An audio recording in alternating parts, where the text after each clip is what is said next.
lakini watu wa Kisii munirudishie hiyo deni, munilipie hiyo deni. Sina shusha.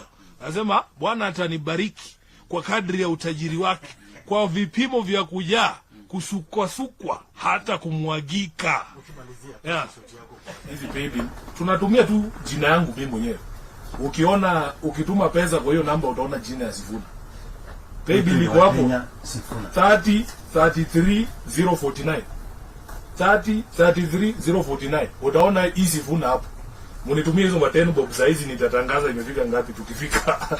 Je, unaweza kubadili siasa za Kenya kwa shilingi 10 tu? Ni swali ambalo huenda watu wengi wasingeamini linaweza kuibua mjadala mkubwa wa kitaifa. Lakini katika siku za hivi karibuni, Wakenya wamejikuta wakijadili jambo hilo baada ya seneta wa Nairobi Edwin Sifuna kuzindua kampeni ya kuchangisha fedha kupitia mpango unaojulikana kama Linda Mwananchi. Kwa mtazamo wa kawaida, shilingi 10 inaweza kuonekana kama kiasi kisicho na uzito wowote. Ni fedha ambazo watu wengi wanaweza kuzitumia kununua bidhaa ndogo au hata wasizitilie maanani. Lakini katika siasa, kiasi kidogo kinapochangiwa na maelfu au hata mamilioni ya watu kinaweza kubeba ujumbe mkubwa kuliko dhamani yake ya kifedha. Kwa muda mfupi tangu kutangazwa kwa kampeni hiyo, mitandao ya kijamii imefurika maoni yanayokinzana. Wapo wanaoamini kuwa mchango wa shilingi 10 ni ishara ya ushiriki wa wananchi katika kujenga harakati wanazoziamini. Kwao, kila mchango, hata kama ni mdogo kiasi gani, ni sauti ya mwananchi anayesema anataka kushiriki katika mwelekeo wa nchi. Katika maelezo yake, Edwin Sifuna amesema kuwa akaunti ya malipo imeandikishwa katika jina lake binafsi kwa sababu Linda Mwananchi bado si chama cha kisiasa kilichosajiliwa. Amesisitiza kuwa lengo la kampeni hiyo ni kuwapa wananchi nafasi ya kufadhili shughuli za harakati hiyo badala ya kutegemea wafadhili wachache wenye maslahi yao ya kisiasa. Ili kuelewa kwa nini ombi la mchango wa shilingi 10 limevutia hisia za Wakenya, ni muhimu kwanza kuelewa harakati inayoitwa Linda Mwananchi. Katika miaka ya hivi karibuni, siasa za Kenya zimekuwa zikibadilika kwa kasi. Mbali na vyama vya kisiasa, kumekuwa na kuibuka kwa harakati zinazojitambulisha kama sauti ya wananchi, zikiwa na lengo la kushinikiza uwajibikaji wa viongozi, utawala bora na ulinzi wa haki za raia. Ni katika mazingira haya ndipo jina Linda Mwananchi lilianza kujitokeza. Miongoni mwa sura zinazojulikana zaidi ndani ya harakati hiyo ni seneta wa Nairobi Edwin Sifuna. Kupitia hotuba zake, Sifuna amekuwa akisisitiza kwamba nguvu za mabadiliko haipaswi kutoka kwa wafadhili wakubwa pekee, bali kwa wananchi wenyewe.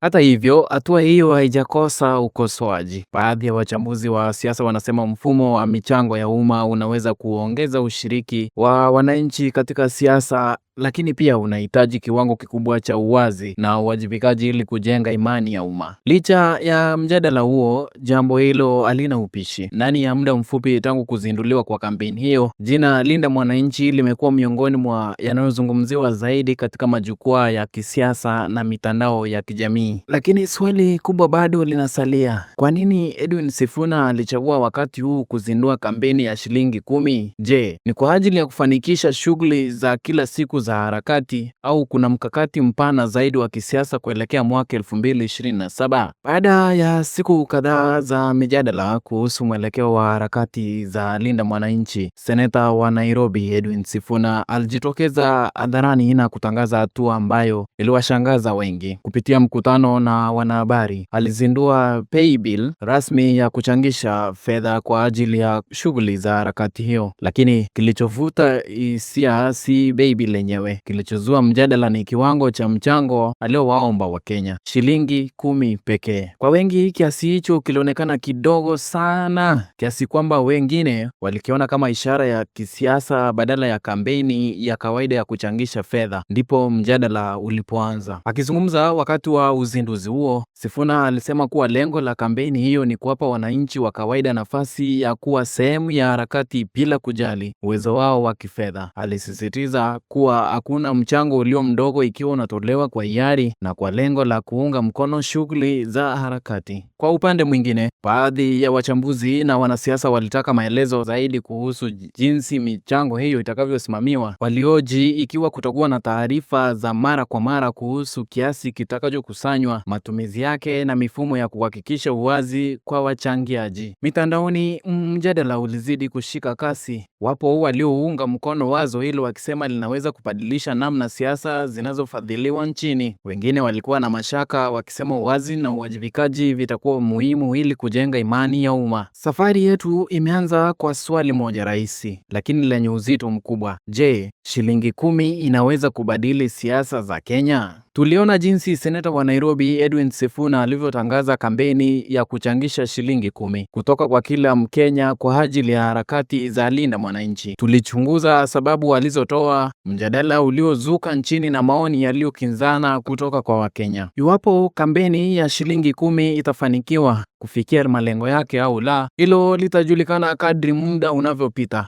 Lakini tayari imefanikiwa kufanya jambo moja muhimu. Imeanzisha mjadala wa kitaifa kuhusu namna harakati za kisiasa zinavyoweza kufadhiliwa na nafasi ya wananchi wa kawaida katika mchakato huo. Kadri taifa linavyoelekea uchaguzi mkuu wa mwaka 2027, ni wazi kwamba kila hatua ya viongozi wa kisiasa itaendelea kuchambuliwa kwa makini. Kampeni kama hii zinaweza kuwa sehemu ya mabadiliko ya kisiasa au zikabaki kuwa matukio ya muda mfupi. Historia ndiyo itakayotoa jibu. Lakini jibu hilo halitatolewa na mwanasiasa mmoja, halitatolewa na chama kimoja. Hatimaye tutategemea maamuzi ya Wakenya wenyewe. Na sasa tunajua tu vizuri huyu mtu ni muuaji. Haiwezekani bana. Okay. Mimi mwezi kunipata kwa hiyo vitu. Na si ati ni kwa chuki ama nimekuambia it's nothing personal. Mimi hata sijawahi kukutana naye ati kuzungumza ama kufanya chochote naye. Maadili yangu na yake haipatani. So there is no condition. I have no conditions. Okay. Under which hata akisema ni support ni kuwe president yeye kuwe sijui whatever. Nitakataa. Siwezi? Yeah? Siwezi kubali. All right.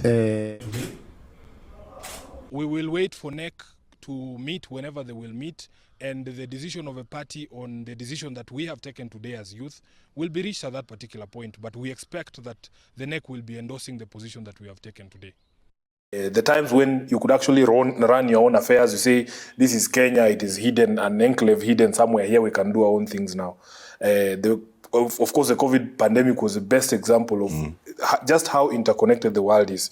It is impossible for you to run an economy anywhere in this world without external influences. But the way that you interact with those external influences, because nobody is here to help you to succeed. They are also pursuing their own personal interests. And the global powers will look at the political landscape and decide that the way this Sifuna is talking, I don't think he is going to, yes. If we allow him to go into power, he's going to finish us. He's going to look this side or going to look that side. So it is a... Easy baby. Tunatumia tu jina yangu mimi mwenyewe. Ukiona, ukituma pesa kwa hiyo namba utaona jina ya Sifuna. Baby liko hapo 30,33,049. 30,33,049. Utaona easy. Ungependa kusikia kutoka kwako. Winston Ondari, National Alert TV.